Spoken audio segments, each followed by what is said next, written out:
Howdy folks, it's been a while. Sorry, been busy with a bunch of projects, my mind's buzzing with other stuff. But I thought it's a good day to make a video. We've now officially been here for 9 months. We arrived around the 20th of January and it is now what, the 20th of October roughly. So 9 months.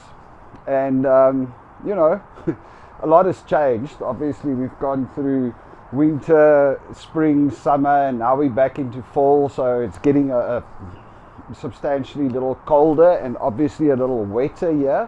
So we'll still see how that goes, but that's definitely not one of our main concerns. It's actually enjoyable. Well, for one thing, it helps making the microphone clamp on a lot easier because it fits in the jacket and it's not that visible. So that's a good thing.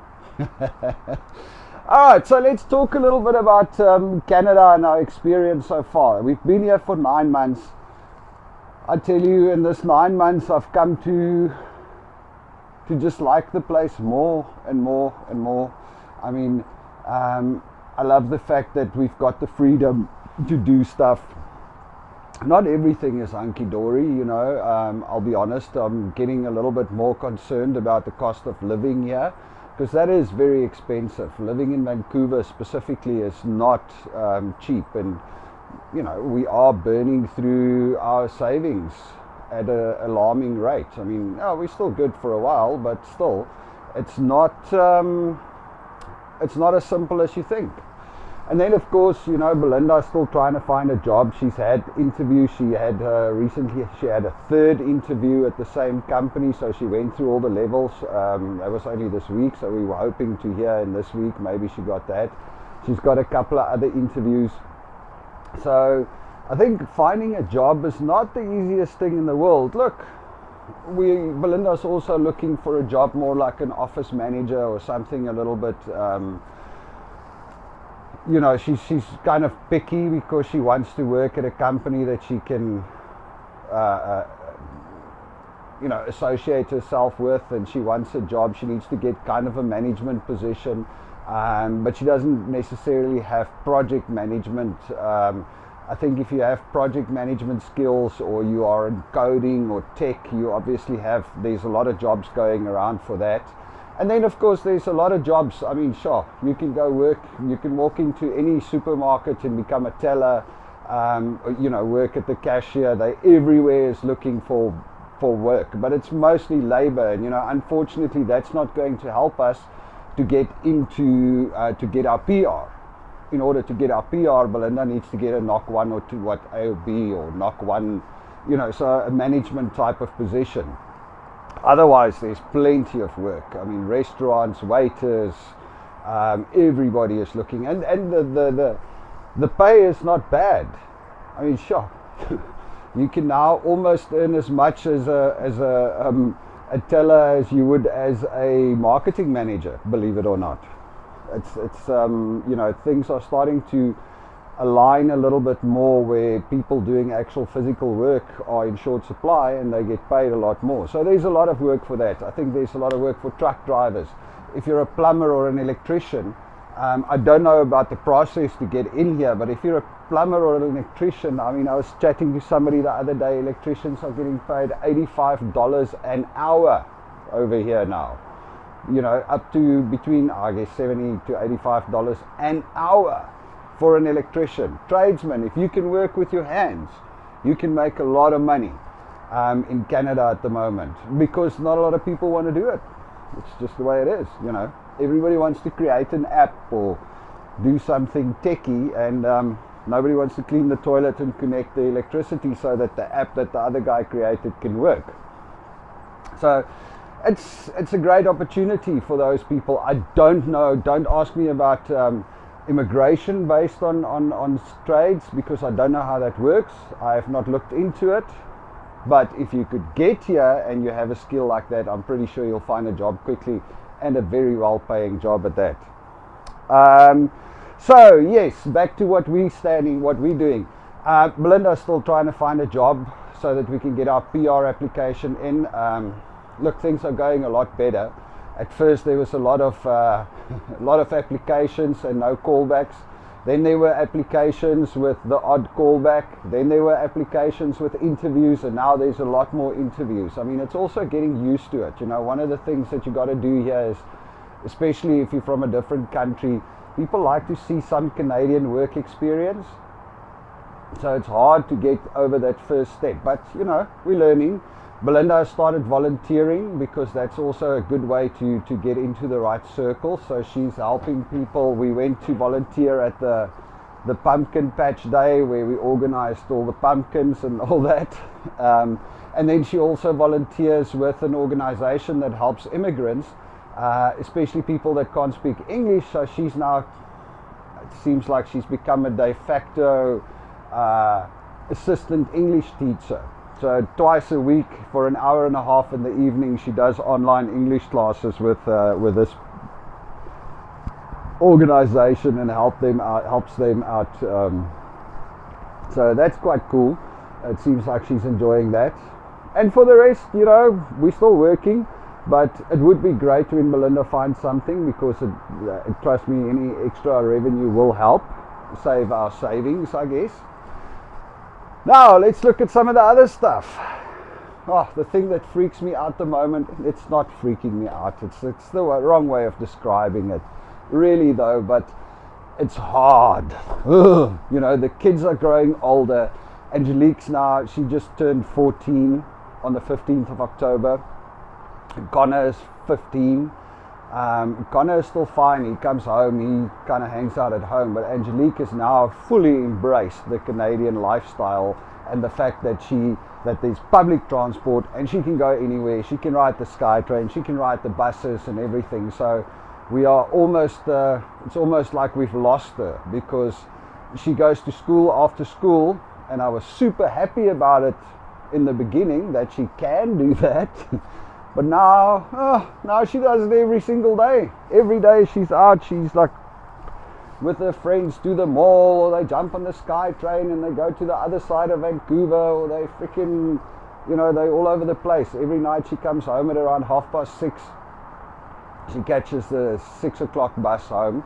So every night she comes home at about 6:30. She rocks up here, spends a bit of time with us, and off she goes. I mean, she's now a regular street kid almost.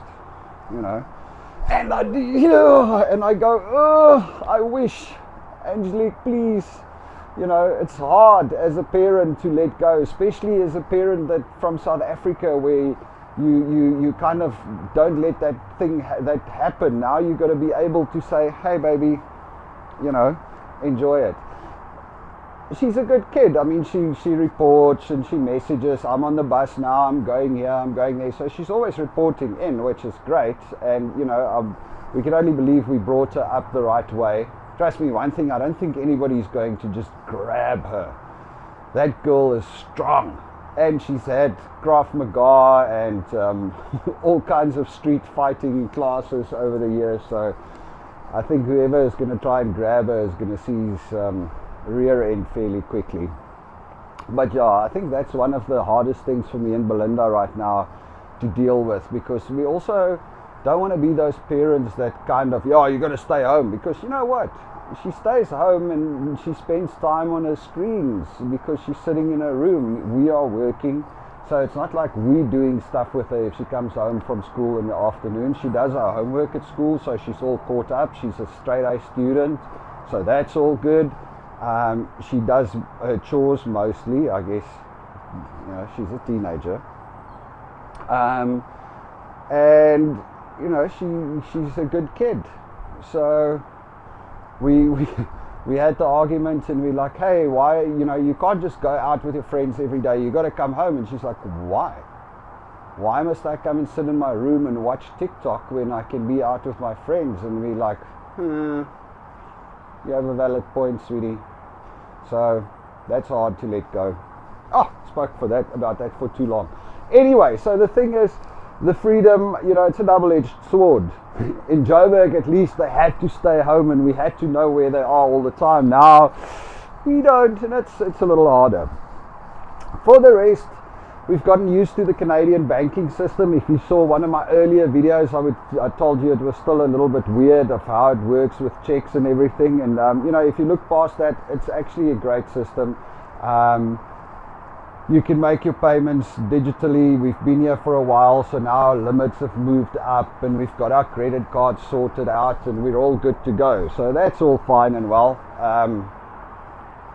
Banking is actually, you know, simple. You can pay whoever you want to pay, and you can do whatever you want to do. So that's great.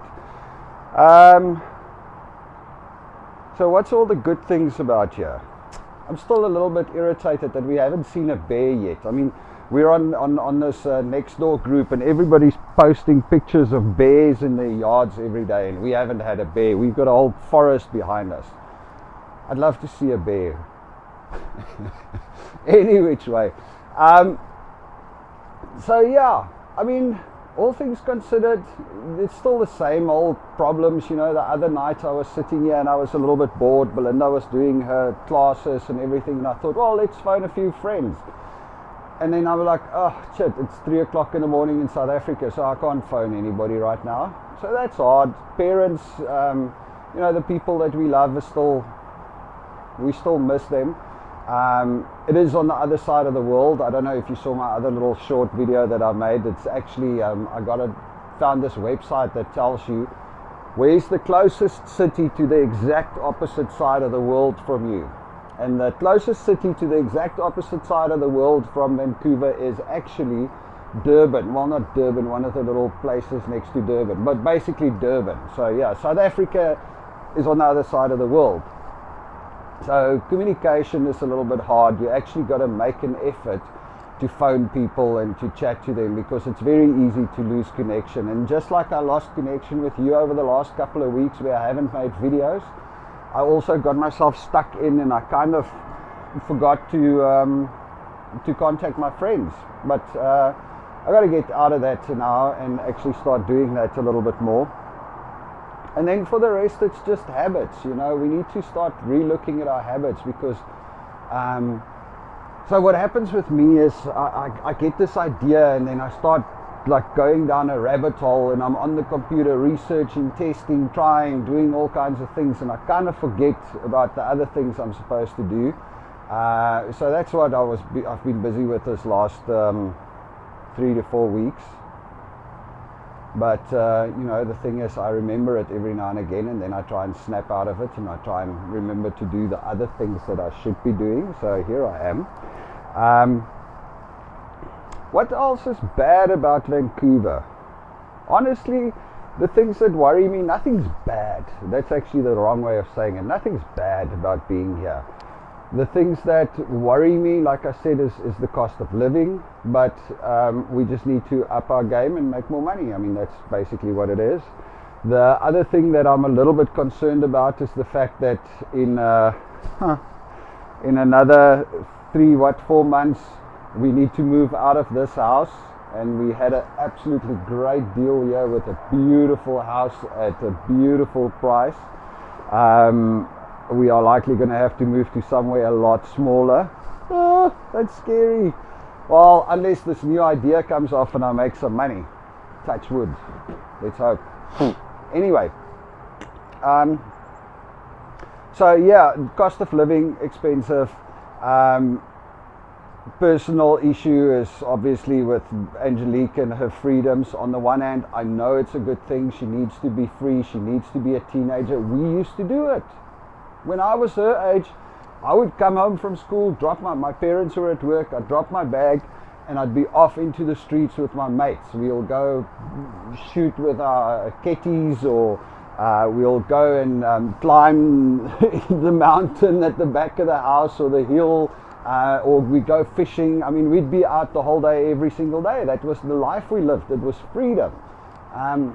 So yeah, we need to let her go, but it's hard as a parent. You know, you're always worried. Oh, what's going to happen? What's going to happen? Is she in danger?